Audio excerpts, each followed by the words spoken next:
चा अधिकार बजावा आणि या देशातली राज्यातली शहरातली लोकशाही जिवंत ठेवा।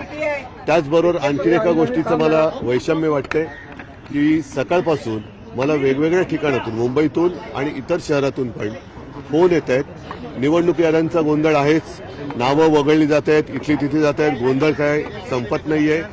शाही सुद्धा काही ठिकाणाची मला कळवण्यात आलं की बोटावरची शाही घुसली जाते।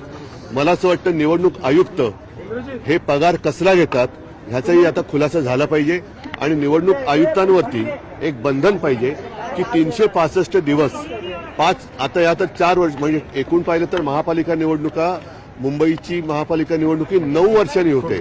मग 9 वर्ष जे निवडणूक आयुक्त आणि त्यांचा कर्मचारी वर्ग काय करत होता, आता रोज निवडणूक आयुक्तांना सुद्धा त्यांच्या साईटवरती आज त्यांनी काय केलं हे सांगणं बंधनकारक केलं पाहिजे। अन्यथा राजकीय पक्षांचे कार्यकर्ते निवडणूक आयुक्तांच्या कार्यालयात रोज बसवले गेले पाहिजेत की जेणेकरून आम्हाला सुद्धा कळेल की रोज हे जे काय आता दादागिरी चालते यांची निवडणूक काळामध्ये, हे दादागिरी किंवा ही भाई लोक हे वर्षभर आणि निवडणुका नसते त्यावेळेला काय करतात।